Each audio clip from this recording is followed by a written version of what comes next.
You are listening to Be Brilliant in Your Business, the podcast that helps creative business owners take charge of your time and energy so you can run your business confidently without burning out. I'm your host, Lindsay Brownson, and I'm here to deliver a creative cocktail of pep talks and practical tools to help you clear your head, take action, and enjoy the process of running your business. Before we dive into today's episode, I want to welcome new listeners. I'm so glad you're here, and I look forward to being part of your brilliant business. Be sure to hit the subscribe button, and even better, head to BeBrilliantListener.com to grab your new listener goodie bag. Are you ready? Let's go. Hey, Mavericks, welcome to the show. Today, we are talking about how to do something impossible. Yes, you heard me right. It's impossible. We're going to do it anyway. So this is a question that I love to ask my new clients coming in. I want them to tell me what is something that would completely blow their mind, that they would love to do or accomplish in their lifetime that just seems, impossible, right? And one example that I like to give is being interviewed by Oprah. So this is a practice that really helps us understand how our beliefs impact our life, how the things that we choose to go after are so rooted in what we believe is possible versus what we believe is impossible. And this isn't only true for really big goals. This happens all the time in the goals that we set. I'll give you another example. The idea of doubling your prices has most people just completely breaking out in a panic sweat. But the idea of raising their prices like 10% is something that they can kind of get on board with a lot easier when we start to really dig into it. Even though most of the time when I'm working with clients on pricing, they can see very easily, they can justify why the price increase could be double, how it's twice as valuable as what they're actually charging right now. It still feels completely impossible that they would be able to ask for that. And therefore, they want to take the possible route all the way to the result that they're trying to get. So that's not a bad way to go, but it's a slow way to go. And it's often unnecessary because the only thing that is stopping them in that moment from doubling their rates is their willingness to believe that it's something that they could do. So this is just an opportunity for us to play and understand how so many of the decisions that we make in our businesses and in our lives are coming from our belief that something is impossible and that we should be sticking to things that are possible. And I want to flip that around a little bit today and get you to expand your thinking to start realizing that you can do impossible things. And we're going to talk about how to start doing that. But I first want to talk about why. Why go after impossible things? Why shift your thinking to be braver and bolder with what you're asking for from your life? Because don't I talk about the importance of sufficiency and how creating the stability or the peace of mind in our lives and understanding that we do already have enough and being happy with what we have, that is the most important thing. So why bother kind of trying to break the mold on the way that you're thinking about things?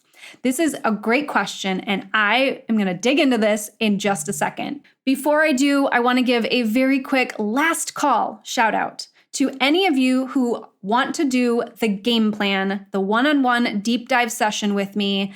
The doors are closing for the summer bonuses and for this offer on Tuesday, July 22nd. So if you're hearing this in real time and you have already looked into it and maybe we're on the fence or just not taking action, or if this is brand new to you, you're hearing it for the first time, go and check this out at lindsaybrownson.com/game plan. The whole point of this is to get more flow in your workflow. So if you are currently doing a lot of things, you're trying to tackle all your to-dos, you are finding it hard to get uninterrupted hours, maybe because your kids are home or because the gardeners are showing up at your neighbor's house and everybody's doing construction. If you're just feeling out of sorts right now in your business and what you should be focusing on, I'm going to help you sort all of that out in this deep dive session. You will have a clear and focused, intentional plan to not stop doing all the things and just do the things that are really going to help you grow and get what you want in your business. After this session, one of my clients who was already planning a vacation, she had a family vacation planned and she was actually pretty stressed about it because she was trying to figure out how she was going to get all of the stuff done and be with her family and, make sure she actually maybe got to enjoy her vacation. After the session, she was like, oh my gosh, I can't believe it. I am actually going to take a vacation for the first time since I've started my business and not work. And she's like, I feel so good about this and so clear on how to set this up before I go and how to pick it up after I get back. She's just like, that changes everything for me. And I know that that is going to make such a massive impact on what she's able to do in her business when she gets back from a restful vacation too. This is so important. And this is what it's all about. This is what I'm here to do, what I really believe in. So if you are in a place in your business where you would like to have some more free time and just really be focused on making sure that you're doing things that are worth your time, that is exactly why I created the game plan, and you are who it's for. So go and check it out. It ends on Tuesday. And now let's turn our attention back to doing impossible things. So why? Why do impossible things when you can take the possible path? And the simplest answer is actually a question. The question is, why not? So here's the thing. The truth of our life is that there are a lot of things that we want in our lives that we don't believe we can have. The reason you want to do impossible things is really and truly to show you what you are capable of. Because even if you never achieve the actual thing, if the actual thing you want is impossible, you still are going to win and expand your life so greatly by stretching yourself every chance that you get. When we believe that things are impossible, what happens to most of us is that our brain kind of shuts down. As soon as we think about something we want, like for example, I want to put a pool in our backyard. And when I think about spending that kind of money on a pool, I think, well, that's impossible. I don't even think about the ways that it could be possible. I just go to all of the intermediate options. Like, oh, okay, well, that's silly. But you know what I could have is a blow up pool in the backyard. Or maybe we could get a jacuzzi for $10,000 and fill it with cold water, right? So we start to go into these possible ideas. And really what they are is us settling. So anytime we have this great big fantasy that we think is impossible, we immediately try to go into settle mode. But the truth of the matter is, having a pool might be impossible for me today, but it doesn't mean it's impossible for me forever. The only way that it is impossible forever is if I don't ever take the steps to make it possible, right? And so by buying a blow-up pool or a jacuzzi, I'm actually setting myself further back from the possibility of having a pool, right? Because now I'm just throwing money away at something that's short-term, that's not very exciting, that quite frankly, I probably wouldn't even use. Actually, I know I wouldn't use because we've had them and we didn't use them.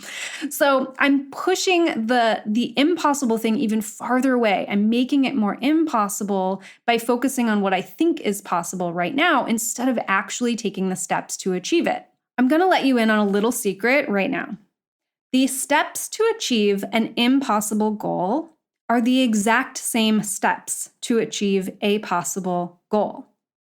The only difference is the energy that goes into those steps. So if you want to achieve a possible goal, let's go back to our pricing example. If you want to achieve the possible goal of increasing your prices by 10%, you will need to do all of the exact same things. You will need to decide on your new price. You'll need to get the guts to tell your clients about it. You'll need to start changing your marketing to be a little bit more about your results. You will maybe need more exposure to get that offer in front of more people. Those are the things that you will need to do to raise your prices by 10%. The things you will need to do to raise your prices by double are the exact same. You need to decide your new price. You need to have that conversation. You need to be really clear on what the results are that you're delivering and why people want it. And you need to be brave enough to have that conversation with your clients. You need to start putting your new offer out into the world and getting exposure for it. It is all the exact same work. The difference is just the energy shift. That is the only thing that has you focused on something possible versus something impossible. So you can acquire the skills or the confidence, you can make the decisions, you can get the exposure. You know that you can do all of these things because you're already doing it at the level you're at. So what you need to get to the next level is to think about it in a new way. As long as you continue to pursue possible goals, you are fostering a relationship with your doubt rather than your capability. I want you to think about that as you move forward. I said that going after possible goals, there's nothing wrong with it, and that is true. But what happens when you continue to replay your life based on small incremental shifts is that you foster a relationship with your belief that you are only capable of growing in small shifts, manageable shifts. And that is simply not true. All of your beliefs are based on your past. They are well-practiced thoughts. They're usually beliefs that you picked up during formative moments in your life, things like childhood, traumas or humiliations that you experience, even your successes. All of the past things that happened for you sort of formed this initial thought, and then you continued to practice those thoughts throughout the years. So every belief that you have about what you're capable of right now is coming from your past. And by default, then, that means that your beliefs are limited. You are limiting yourself if you continue to operate based on your beliefs rather than based on what could be possible for you. Everything you already know or you've already experienced, they're all attached to limitations around what you're capable of. So when you go after impossible goals, you create new beliefs. This is a requirement, right? In order to do that, you're going to have to choose to make decisions based on new beliefs rather than your old beliefs. So you've got to untangle yourself from believing things just because they seem true and start to choose your beliefs, your new thoughts on purpose. But new thoughts and new beliefs feel really uncomfortable, right? They sometimes even seem scary and ridiculous. This is a great example with the pricing again. It seems totally ridiculous for so many people to double their rates because that's so foreign to them. It's such a new and unpracticed thought that it's something that they could do. It's like a right-handed person trying to write with their left hand. It feels weird, but if you want to do it, then it's worth doing the practice to start to get comfortable with it. It's so much more empowering for you to decide that you are going to raise or double your prices and that you have the ability to get there, even if it's not today. If it doesn't happen today, this is a practice that helps you get there.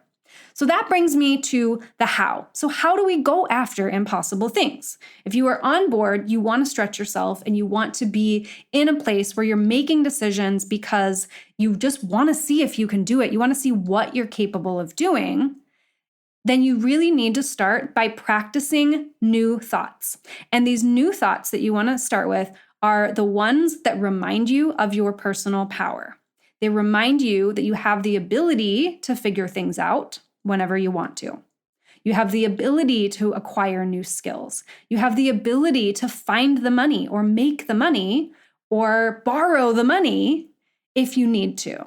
You have the ability to build confidence in any area that you put your mind to, right? Those are the thoughts that are going to help you build these new beliefs.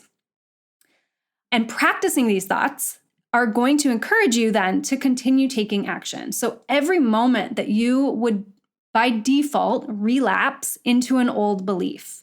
Let's say you have a conversation with a client about doubling your rates, about your new rates, and they're like, that's not something I can do. Instead of you relapsing into the old belief of, this was a terrible idea, I should have just done 10%, you really decide that you will be okay with this not working this time. And go back to that, like, I am capable of figuring out how to make this work, and make the decision on how you want to proceed right now, knowing that you are in the process of achieving that goal, that you are capable of figuring out how to do it, and that you are willing to pivot and shift and make decisions toward that goal in this moment, knowing the whole time that this is progress, this is growth.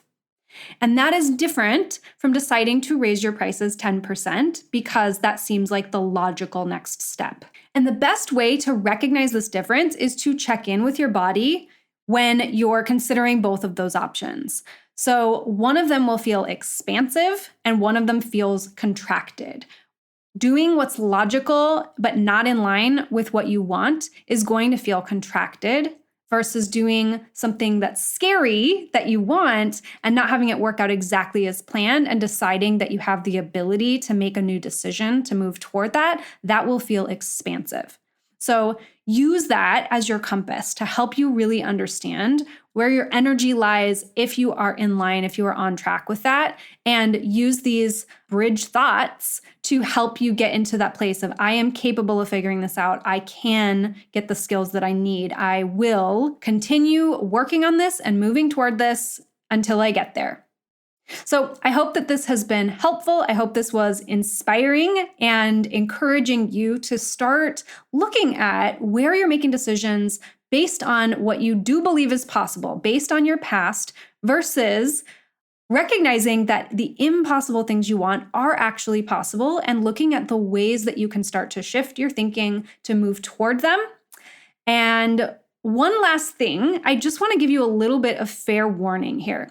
What will happen when you do this work, when your new beliefs about what you're capable of and what you're worth, when those start to take hold, you are going to experience something that is called cognitive dissonance. This is when your brain is trying to believe two different things at the same time. So there's a period of time where your old beliefs are the strongest, and then you've got new beliefs that are a little bit weaker. So you have to work harder to practice them, or I should say more intentionally, right? You work intentionally to practice those new beliefs and grow them and get them stronger. And then there's going to be a point where you're like right smack in the middle and believing both things at the same time. This is called cognitive dissonance, and it is totally normal, but it's also confusing and weird.